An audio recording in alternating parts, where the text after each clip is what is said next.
1996 में बाबा वांगा के मौत के बाद 20वीं सदी की पैगंबर माने जाने वाले बाबा वांगा के घर को एक म्यूजियम बना दिया गया ताकि उनको मानने वाले लोग वहां आकर उन्हें श्रद्धांजलि दे सके। बाबा वांगा ने हजारों ऐसी भविष्यवाणियां की थी जो मानव जाति को खत्म कर सकता था, और इनकी भविष्यवाणियां सदियों बाद की ही नहीं, कई हजार साल बाद की भी थी।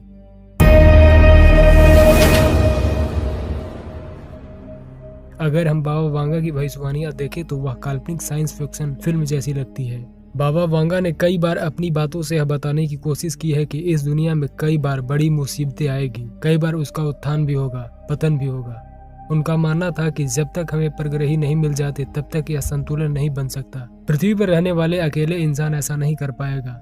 बाबा वांगा का कहना था कि आसमान में कई ऐसे एलियंस घूम रहे हैं जिन्हें हम नहीं देख पा रहे हैं, लेकिन वक्त के साथ हम उनसे मिल पाएंगे। उन्होंने एक बार बताया था कि पृथ्वी वासियों एक बड़ी घटना के लिए तैयार हो जाओ, लेकिन उन्होंने यह नहीं बताया था कि वह घटना कौन सी है। बाबा वांगा एक बड़ी अनोखी भविष्यवक्ता थी। इंसान का भविष्य अंतरिक्ष में देखती थी। वो मानती थी कि मनुष्य एक दिन अंतरिक्ष में पहुंच जाएगा और परग्रही के संपर्क में आएगा, और उन्होंने दावा किया था कि अगले 200 सालों में ऐसा होगा। बाबा वांगा की भविष्यवाणी थी कि सन 2130 तक परग्रहियों की मदद से मनुष्य समंदर के अंदर बस्तियां बसा लेगा। एलियंस इस नई सभ्यता को बसाने में पूरी मदद करेंगे। 2183 तक इंसान मंगल ग्रह पर भी बस्तियां बसा लेगा, और फिर उस सभ्यता में विद्रोह होगा जिससे वहां परमाणु युद्ध हो सकता है। सन 2221 तक मानव सभ्यता ब्रह्मांड की एक बहुत डरावनी जानकारी से रूबरू होगी, लेकिन उन्होंने यह नहीं बताया कि यह डरावनी जानकारी क्या है। तो क्या हम आज उसी भविष्यवाणी की ओर बढ़ रहे हैं जिसे आज से सैकड़ों साल पीछे बाबा वांगा ने देखी थी? ऐसा भी माना जाता है कि इस ब्रह्मांड में एक आकाशिक रिकॉर्ड है जहाँ संपूर्ण ब्रह्मांड की अतीत से लेकर भविष्य की सारी घटनाएं की जानकारी कैद है, और बाबा वांगा उसी जानकारी के तहत भविष्यवाणियां करती थी। क्या वही घटना होने वाला है जिसे आकाशिक रिकॉर्ड में लिखा है?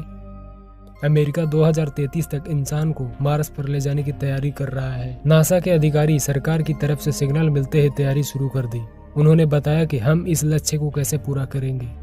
अमेरिका के अलावा चीन, यूरोप, रूस और इंडिया जैसे देश भी मंगल ग्रह पर यान भेजने लगे हैं। इतना ही नहीं, स्पेस एक्स अगले 10 साल में मार्स पर बस्ती बसाने की तैयारी कर रहा है। उनकी ऐसी कई भविष्यवाणियां सच साबित हुई, जैसे अमेरिका का twin tower attack, Obama election और रूस के बारे में। मंगल ग्रह पर इंसानी बस्ती बसाना इंसानों के लिए एक बैकअप प्लान हो सकता है। इस बात की भी संभावना बहुत ज्यादा है कि एक ऐसा संगठित प्रयास किया जा रहा है जिससे इंसान का ज्ञान एक खास नतीजे की तरफ जाए। हमारा दिमाग शायद उस आकाशिक रिकॉर्ड के लिए एक एंटीना का काम करता है, और उन्हें यह खास निर्देश दिए गए हैं कि तुम्हें बस इसी दिशा में जाना है। इंसान मंगल ग्रह पर जा रहे हैं। हम अंतरिक्ष के सैर करने वाले इंसान बनने वाले हैं, और अब दूसरे ग्रहों पर भी हमारी सभ्यताएं पहुंचने लगी है। यह भी एक मौलिक जैसा ही है कि अब दुनिया भर के लोग मंगल ग्रह पर जाने के लिए बेताब हो गए हैं। क्या ऐसा हो सकता है कि हम इंसानों के पास ऐसी जानकारी आकाशिक रिकॉर्ड से इसलिए भेजी गई हो कि हम लोग आगे बढ़ सकें? प्राचीन अंतरिक्ष विचारक मानते हैं कि अगर हमने मंगल ग्रह पर बस्ती बसा ली तो अपने ही अतीत को दोहराएंगे।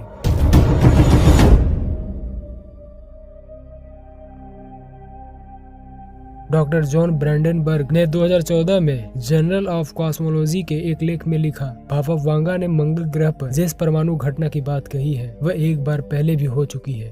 ऐसा लगता है कि मंगल ग्रह पर पहले कभी विनाशकारी परमाणु हमला हुआ था। मंगल के सतह पर 2 बड़े परमाणु हथियारों का विस्फोट हुआ था जिन्हें अंतरिक्ष से गिराया गया था। वैज्ञानिक जॉन वर्ग ने पहले कहा था कि शायद ये प्राकृतिक न्यूक्लियर रिएक्टर था जिसमें विस्फोट हो गया था, लेकिन जब उन्होंने कई अन्य वैज्ञानिकों से बात की तो उन्होंने बताया कि ज़ीनोन स्पेक्ट्रम गलत है। वो एक खास हथियार था। उस परमाणु विस्फोट की कोई प्राकृतिक वजह नहीं थी।